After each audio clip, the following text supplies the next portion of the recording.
take it from K again. You know what I mean? At the end of a chorus, I'll just go like that and hold the chord.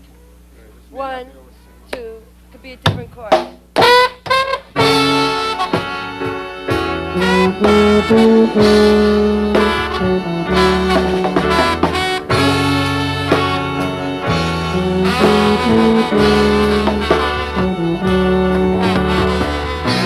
There's no doubt where the creative energy for this group is coming from. That's jazz composer Carla Bley rehearsing her orchestra, and you can almost touch the energy she radiates.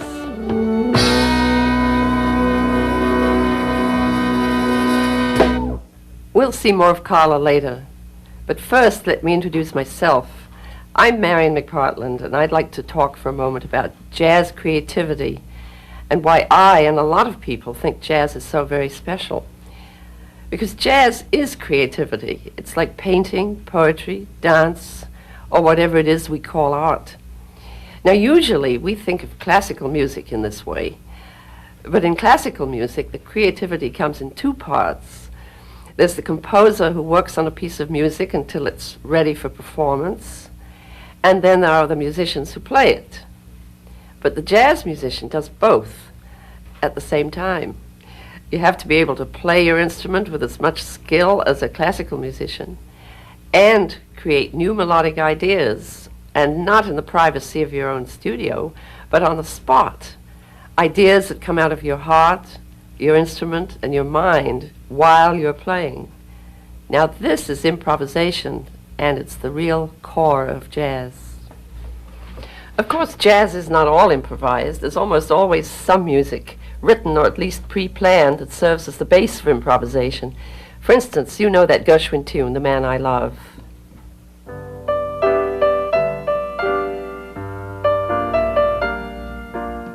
Right away, jazz musicians would add some interpretive touches, embellish a few notes, change the sense of phrasing slightly, play with a melody line, give it that hard-to-define rhythmic feel we call swing.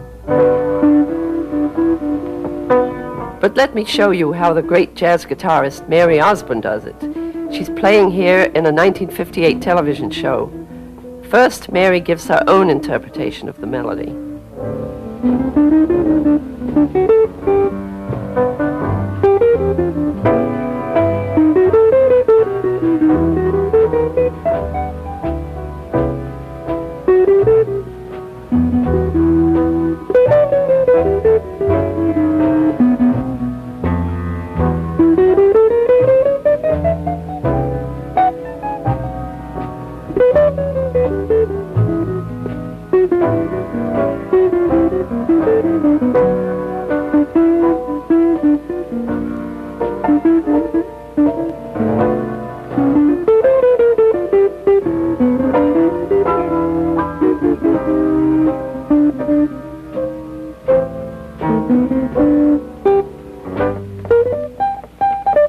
Now the tempo shifts into what we call double time, and Mary begins to improvise variations on the theme. By the way, do you recognize the woman next to Mary? It's the legendary Billie Holiday.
That was beautiful, wasn't it?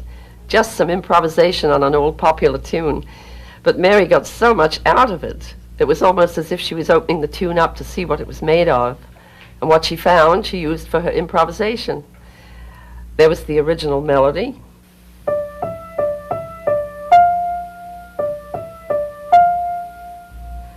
And the melody's underlying chords, which is the foundation of the tune.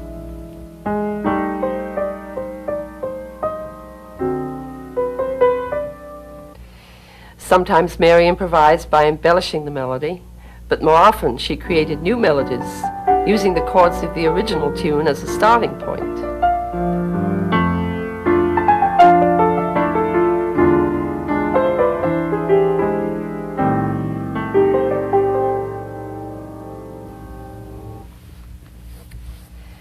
But that's just the technical part. Every jazz musician learns a tune and its chord changes pretty quickly. The tough part is making your solo original. And this is where honesty counts. You can get by being slick and having good technique, but the great jazz solo happens when you're not expecting it, when you're letting yourself come out in your playing, your music, your life, your past musical experiences. In fact, even the mood you woke up in this morning, it all goes in there. What comes out is as unique as you are. It's a creation of the moment that sometimes surprises you as much as it does the audience, as if it came from a part of you that you never really knew existed. Finding that part and expressing it is what makes jazz so special. Some of the best moments in jazz come when playing the blues, a form of jazz at least as old as jazz itself. The blues are a little like haiku, form of Japanese poetry in which each poem is exactly 17 syllables long, and each thought, every emotion you want to express has to be contained in those 17 syllables. The blues are just as simple.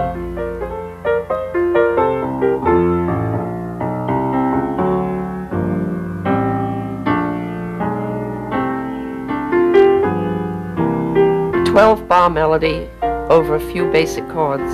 But, like haiku, the simplicity of the form seems to be the creative challenge. This is tenor saxophonist Willeen Barton, who began her career with the International Sweethearts of Rhythm, the great all-woman band of the 40s. Here, Willeen is playing a blues she has written. First, she states the theme, simplicity itself. A 4-bar phrase repeated 3 times over the 12-bar blues form.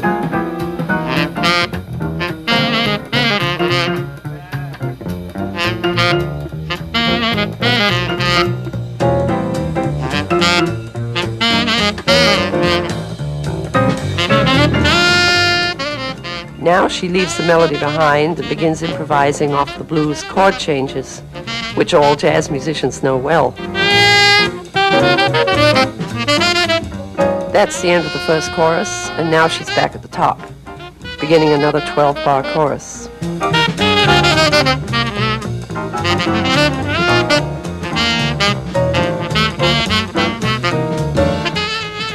Now the third chorus. Willeen will continue building chorus after chorus until she's told the story she wants to tell, until she's said it all.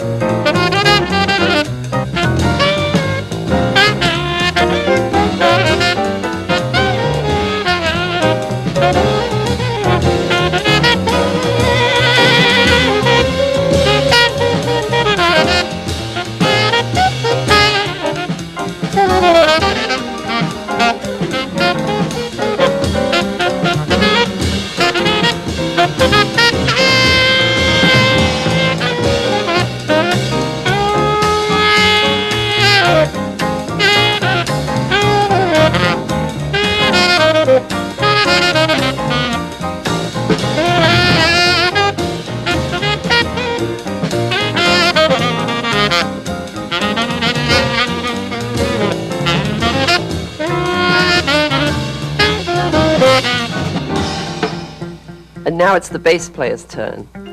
He takes a solo for 3 choruses.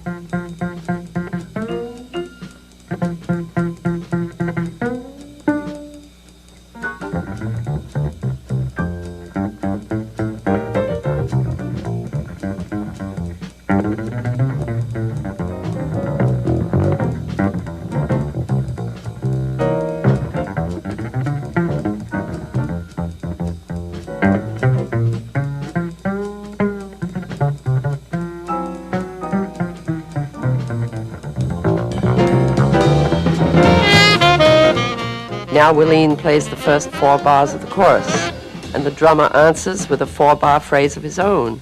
We call this trading 4s.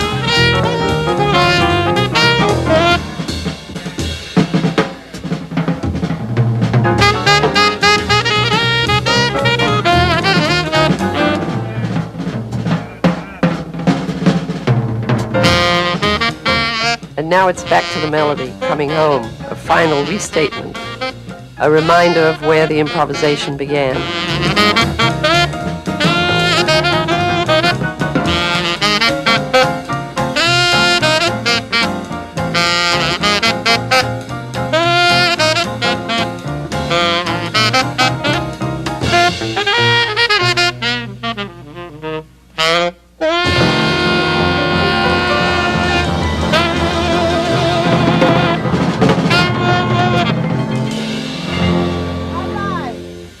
Another set of chords that all musicians know by heart are the chords from the Gershwin tune, I've Got Rhythm.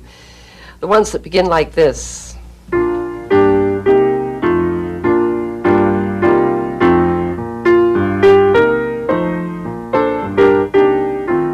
It has become almost a jazz tradition to write new melodies over these simple chords. Musicians from every era have tried their hand at it, and hundreds of melodies, from the very simple to the very complex, have been written to these chords.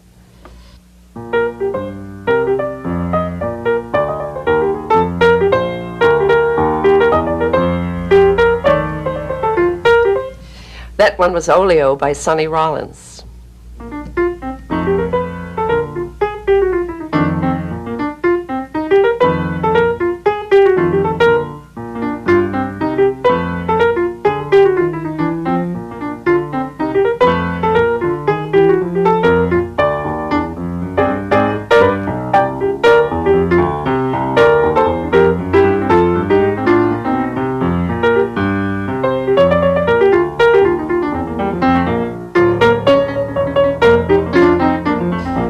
Well, that was Steeplechase by Charlie Parker. Now we're about to see one of the younger modern musicians, sax player Jane Ira Bloom, play the tune she wrote over these chords. And you may have trouble recognizing any of the original I've Got Rhythm, because this is a pretty far-out composition which Jane acknowledges with her humorous title for it, I Got Rhythm But No Melody.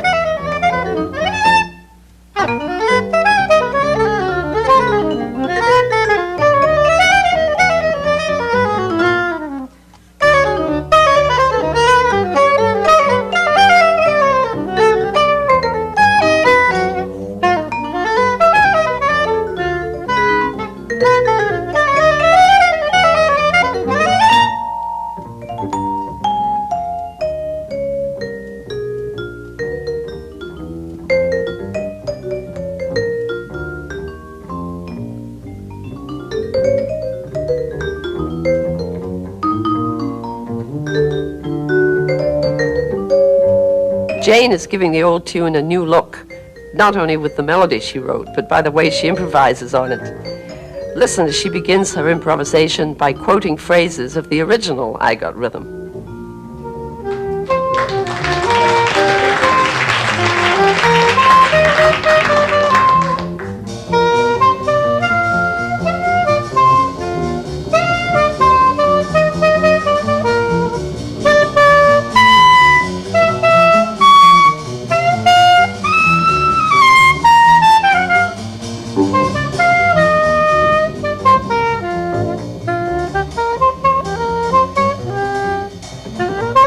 Jane has just reached the end of one 32-bar chorus. The bass and vibes are still outlining the chords of the tune, giving Jane the freedom to wander wherever her personal vision takes her. However, if you listen carefully, you'll be able to hear fragments of Jane's composition and the original Gershwin tune.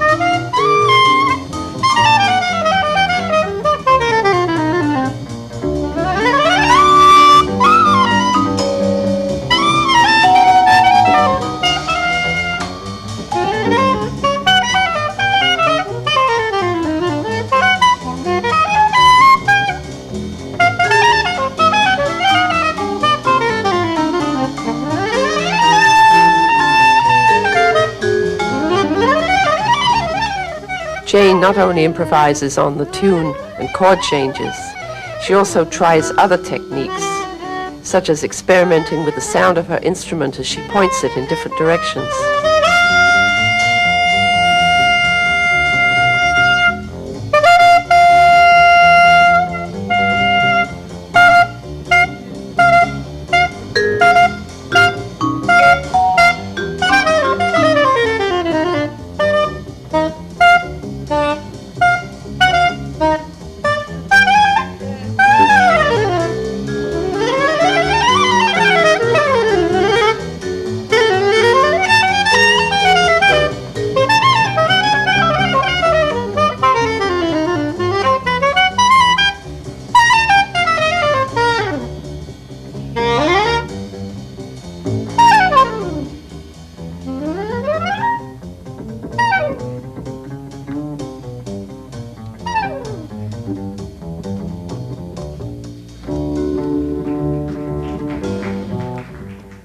Jane is not only a wonderful player, she's a well-schooled musician who composes many of the tunes she plays. This is almost a natural extension of being a good soloist. But sometimes you hear more in your head than can possibly be expressed on a single horn. You hear the texture of several instruments playing in harmony, and you want to create a whole structured piece of music in which the various solos are set like diamonds in a crown. Which brings us back to Carla Bley.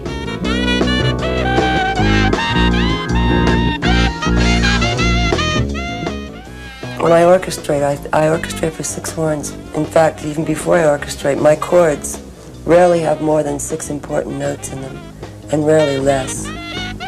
So I need 6 horns all the time. And I don't need any more. I wouldn't know really what to do with 7.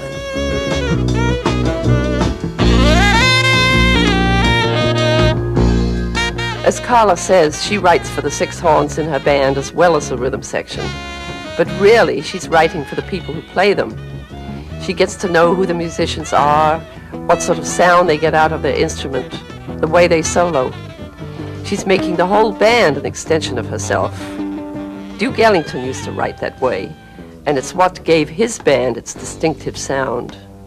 For Carla, as it was for Duke, the band is her instrument.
While Carla is rehearsing the band, she's doing more than making sure they know their parts. She's trying to shape their sound to match what she already has in her head. If you have your own band, you can hear the piece you wrote the next day. It's complete freedom. And that's the reason I have the band.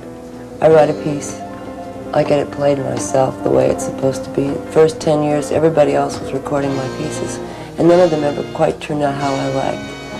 And now I have no one to blame but myself if something doesn't turn out right. But it's just really a composer's final step to hearing it, and hearing it properly. I can't stand to let anything out of my control now. I'm totally spoiled. I didn't intend it to be this way, but now that I do have complete control, I have to keep it.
So now we've come full circle.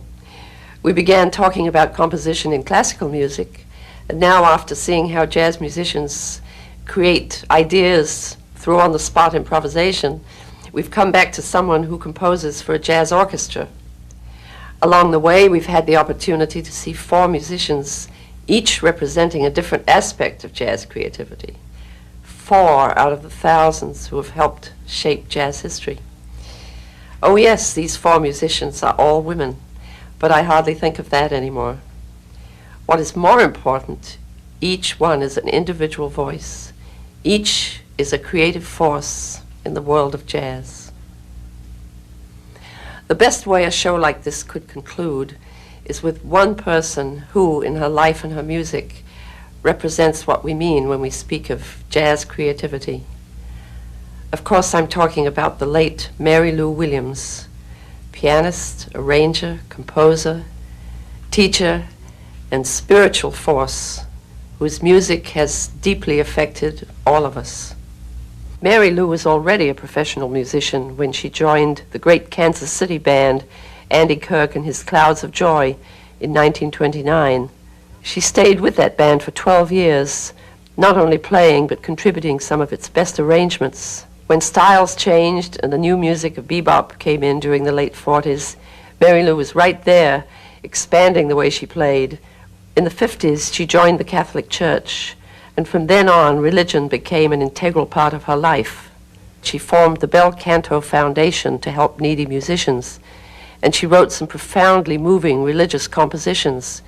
Mary Lou spent the last few years of her life at Duke University, where she was artist in residence. Here, she was able to pass on to another generation the wisdom and knowledge she had spent a lifetime acquiring. Of course, the best way to know Mary Lou is through her music. Here, in one of her last public performances, is Mary Lou going back to her Kansas City roots, playing a Count Basie blues.